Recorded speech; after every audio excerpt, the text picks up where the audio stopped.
বিকেলের নাস্তায় কিংবা বাচ্চাদের স্কুলের টিফিনে ছোট থেকে বড় চিকেন বান কিন্তু আমরা সবাই অনেক বেশি পছন্দ করি।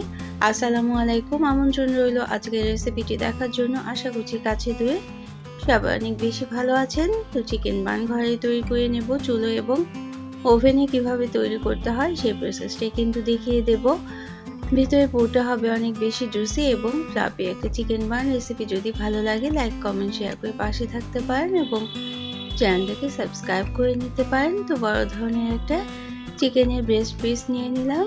তো এর সাথে আমি অল্প পরিমাণ আধা কাপ পরিমাণ পানি দিয়ে দেবো, যেহেতু আমরা জানি চিকেন সিদ্ধ হতে কিন্তু খুব বেশি সময় লাগে না। 2 চা চামচ পরিমাণ আদা রসুনের পেস্ট দিয়ে দেব এবং আধা চা চামচ পরিমাণ লবণ দিয়ে দিয়েছি। আর সাদা গোলমরিচের গুঁড়ো আধা চা চামচ, কালো গোলমরিচের গুঁড়ো আধা চা চামচ এবং আধা চা চামচ সয়া সস দিয়ে দিলাম। এই সবগুলো উপকরণ দিয়ে নেড়ে চেড়ে নিতে হবে। নেড়ে চেড়ে চিকেনের সাথে মিশিয়ে নেওয়ার পর এটা সিদ্ধ করে নিতে হবে বা কুক করে নিতে হবে। ঢেকে রাখতে হবে 10 মিনিট। ঢেকে রাখলেই কুক হয়ে যাবে। যখন পানিগুলো শুকিয়ে আসবে ঠিক তখনই কিন্তু আমরা নামিয়ে নেব এবং নামিয়ে চিকেনের পিসটাকে আমরা হাড় থেকে আলাদা করে নেব এবং শ্রেডেড করে নেব। তো এখন আমরা আটার ডোটা তৈরি করব। আটার ডো তৈরি করার জন্য এখানে আমি 2 কাপ পরিমাণ আটা নিয়ে নেব এবং 2 কাপ আটার সাথে প্রথমে আধা চা চামচ পরিমাণ লবণ দিয়ে লবণটা আটার সাথে মিশিয়ে দিতে হবে। লবণ কিন্তু ইস্টের সাথে মেশানো যাবে না, এজন্য আগে আটার সাথে লবণটা মিশিয়ে নিতে হবে। তারপর 2 টেবিল চামচ পরিমাণ চিনি দিয়ে দিলাম 2 কাপ আটার জন্য। এইভাবে করে তৈরি করলে এটা কিন্তু অনেক বেশি টেস্টি হয়ে যাবে। এজন্য ডোটার মধ্যে আমি যেসব উপকরণ দিলাম ঠিক সেভাবে করেই উপকরণগুলো দিতে হবে। তো 2 কাপ আটার জন্য 1 টেবিল চামচ পরিমাণ ইস্ট দিয়ে দিতে হবে এবং 2 টেবিল চামচ পরিমাণ গুঁড়ো দুধ দিতে পারেন। আর গুঁড়ো দুধের পরিবর্তে যেহেতু আমি পানি দিয়ে আজকে ডোটা তৈরি করব, তরল দুধ দিয়েও তো কিন্তু তৈরি করে নেওয়া যেতে পারে। তো 2 কাপ আটার জন্য 1 কাপ পরিমাণ পানি দিয়ে হালকা গরম পানি, উষ্ণ গরম পানি, হাত দিলে গরমটা বোঝা যায় ঠিক সেরকম একটা গরম পানি দিয়ে অল্প অল্প করে পানি দিয়ে ডোটা তৈরি করে নিতে হবে। এভাবে করে খুব ভালোভাবে ময়ানটা দিয়ে নিতে হবে। ময়ানটা যত ভালো হবে চিকেন বানটা কিন্তু খুব বেশি ফ্লাফি এবং খুব বেশি জুসি হয়ে যাবে।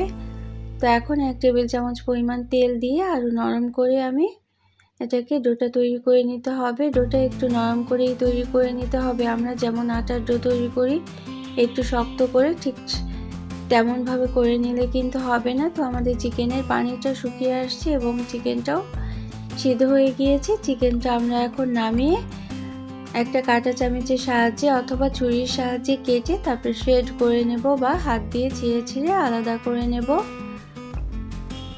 তো 1 কাপ পেঁয়াজ কুচি দিয়ে দিলাম তেলের মধ্যে এবং 1 টেবিল চামচ পরিমাণ আদা রসুনের সাথে পেঁয়াজ কুচিটা ভালোভাবে ভেজে নিতে হবে। অল্প তেলেই ভেজে নিতে হবে, খুব বেশি তেলে কিন্তু দেওয়ার দরকার নেই। আর চিকেনটা আমরা সেট করে রেখেছিলাম, চিকেনটাও নেড়ে চেড়ে নিতে হবে। এখন অন্যান্য মশলা ব্যবহার করব। খুব বেশি মশলা কিন্তু এই পুরের মধ্যে ব্যবহার করতে হয় না, তবে স্পেশাল কিছু মশলা ব্যবহার করতে হয়। আধা চা চামচ জিরে গুঁড়ো, আধা চা চামচ ধনে গুঁড়ো, 1 চা চামচ শুকনো মরিচের গুঁড়ো এবং আধা চা চামচ গরম মশলা গুঁড়ো দিয়ে ভালোভাবে ভাজা ভাজা করে নিতে হবে চিকেনটাকে। চিকেনটা যত সুন্দরভাবে ভাজা ভাজা হয়ে যাবে এই পুরটা কিন্তু ততটাই বেশি মজাদার হয়ে যাবে। তো এত মজাদার একটা চিকেন বান রেসিপি যদি আমরা ঘরেই তৈরি করে নিতে পারি তাহলে বাইরে থেকে কেনার কিন্তু আর কোনো দরকারই পড়ে না। তো চুলায়ও কিন্তু এই চিকেন বানটা তৈরি করে নেওয়া যেতে পারে এবং ইলেকট্রিক ওভেনেও তৈরি করে নিয়ে যেতে পারে। তো যখন এই পেঁয়াজ এবং চিকেনের পানিটা শুকিয়ে আসছে এবং ভাজা ভাজা হয়ে গিয়েছে তখনই কিন্তু আমরা 2 টেবিল চামচ পরিমাণ আটা দিয়ে দেব। আটা অথবা কর্নফ্লাওয়ারও দেওয়া যেতে পারে। আর তার আগে কাবাব মশলা দিয়ে দিলাম 1/4 চা চামচের মতো। যেহেতু একটা ক্রিমি টেক্সচার তৈরি করব, এই জন্য দুধ এবং আটার মিশ্রণ দিয়ে এই পুরটা তৈরি করে নেব। চাইলে কর্নফ্লাওয়ার এবং দুধের মিশ্রণ দিয়েও তৈরি করে নেওয়া যেতে পারে, অথবা আটার পরিবর্তে ময়দাও কিন্তু ব্যবহার করা যেতে পারে। তো অবশ্যই কিন্তু এভাবে করে ভাজা ভাজা করে নিতে হবে, তাহলেই কিন্তু চিকেনের ব্রয়লার চিকেনের যে একটা গন্ধ থাকে সেটা কিন্তু একেবারে থাকবে না এবং চিকেনটা অনেক বেশি সুস্বাদু হয়ে যাবে। তো সামান্য পরিমাণ লবণ দিয়ে দিলাম। দেখে নিয়েছিলাম লবণের পরিমাণটা একটু কম ছিল, এজন্য আমি আরও সামান্য পরিমাণ লবণ দিয়ে দিলাম।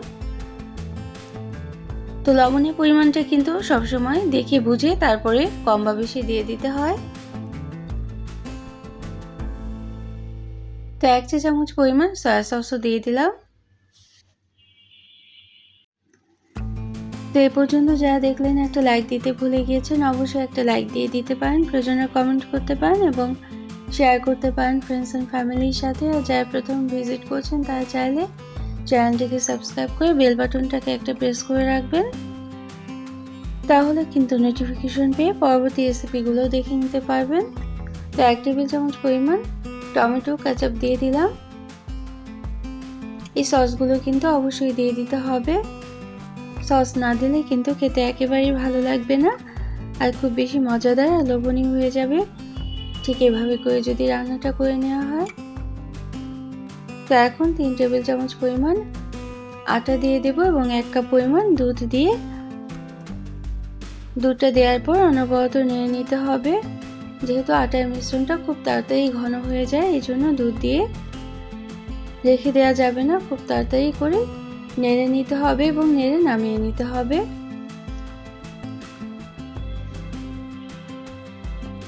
তো ঠিক এভাবে করে কয়েক মিনিট নেড়ে নামিয়ে ঠান্ডা করে নিতে হবে পুরোটা। তো আমরা এরপর আটার ডোটা একটা গরম স্থানে রেখে দিয়েছিলাম, আধা ঘন্টা রেস্টে রেখে দিয়েছিলাম এবং ইস্টটা খুব ভালোভাবে কার্যকর হয়ে গিয়েছে। আমরা সেটা এখন দেখে নেব। তো এইভাবে করে পুর তৈরি করে এবং আটার ডোটা যেভাবে আমি তৈরি করলাম সেভাবে তৈরি করলেই অনেক বেশি মজাদার একটা চিকেন বানের রেসিপি পেয়ে যাবেন। খুব সুন্দর ফুলে উঠেছে। এখন ভেতর থেকে বাতাসটা বের করে নেব। আধা ঘন্টা রেস্টে রেখে দেওয়ার পরে কিন্তু এরকম হয়ে গিয়েছে। এটা কিন্তু খুব বেশি সময় রেস্টে রাখা যাবে না, তাহলে ইস্টের একটা গন্ধ তৈরি হয়ে যাবে, সেটা কিন্তু খেতে ভালো লাগবে না একেবারে। তো এখন আরও কিছুটা সময় নিয়েছে ময়ানটা দিয়ে নিতে হবে। খুব ভালোভাবে ময়ান দিয়ে নিলেই খুব ফ্লাফি একটা চিকেন বানের রেসিপি পাওয়া যাবে। এখন আমরা কয়েকটা অংশে ভাগ করে নেব। যেহেতু 2 কাপ আটা নিয়েছি, 2 কাপ আটার জন্য আমি 8টা অংশে ভাগ করে 8টা চিকেন বান আজকে তৈরি করে নেব। এটা কিন্তু খুব বেশি বড় হবে না বা খুব একেবারে ছোট সাইজ হবে না।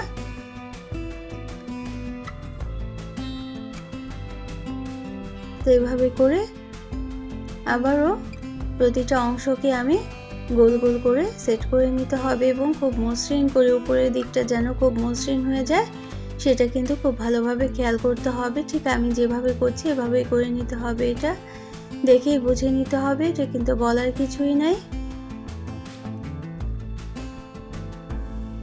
প্রতিটা লেচি ঠিক এভাবে করে গোল গোল করে উপরের দিকটা মসৃণ করে তৈরি করে নিতে হবে। তারপর হালকা বেলে নিয়ে আমরা পুরগুলো ভিতরে দিয়ে দেব। পুরটা ঠিক যতটুকু দিলে বাইরে বের হয়ে আসবে না, ঠিক ততটুকুই দিতে হবে। আর মাঝখানের দিকটা কিন্তু হালকা মোটা রেখে কিনারটা একটু পাতলা করে রেখে তারপর রুটিগুলো বেলে নিতে হবে। রুটিগুলো কিন্তু খুব বেশি বড় করে বেলা যাবে না, তাহলে পাতলা হয়ে যাবে। একটু মোটা ধরনের রুটি বেলে নেওয়ার পরে পুরটা দিয়ে দিয়ে চারদিক থেকে এভাবে করে হালকাভাবে আটকে দিয়ে বানগুলো তৈরি করে নিতে হবে। সবগুলো বান আমরা এভাবে করে তৈরি করে নিয়েছি। খুব ফ্লাফি একটা চিকেন বান হয়ে যায় যদি হালকা আলতো হাতে পুরগুলো ভরে চিকেন বানটা রেডি করে নেওয়া হয়। আমি আরেকটা দেখিয়ে দিচ্ছি। ঠিক এভাবে করে হাত দিয়ে চেপে চেপেও কিন্তু একটু বড় সাইজ করে তারপর রুটিটা বড় করে নিয়ে তারপর পুরটা ভরে নেওয়া যেতে পারে, তবে আমি বেলে নিচ্ছি, না বেলে নিলেও কিন্তু হবে। তো সবগুলো এভাবে করে রেখে আমি আরও 10 মিনিটের মতো একটা কাপড় দিয়ে ঢেকে রেস্টে রেখে দিয়েছিলাম এবং আরও কিছুটা ফুলে উঠেছিল। তো উপরে ডিম ব্রাশ করে নিতে হবে। তো আমি আজকে এটা ইলেকট্রিক ওভেনে বেক করে নেব। চাইলে কিন্তু একটা হাঁড়িতেও বেক করে নেওয়া যেতে পারে। ডিমের কুসুম এভাবে করে ব্রাশ করে দিতে হবে এবং সাদা তেল দিয়ে দিতে হবে।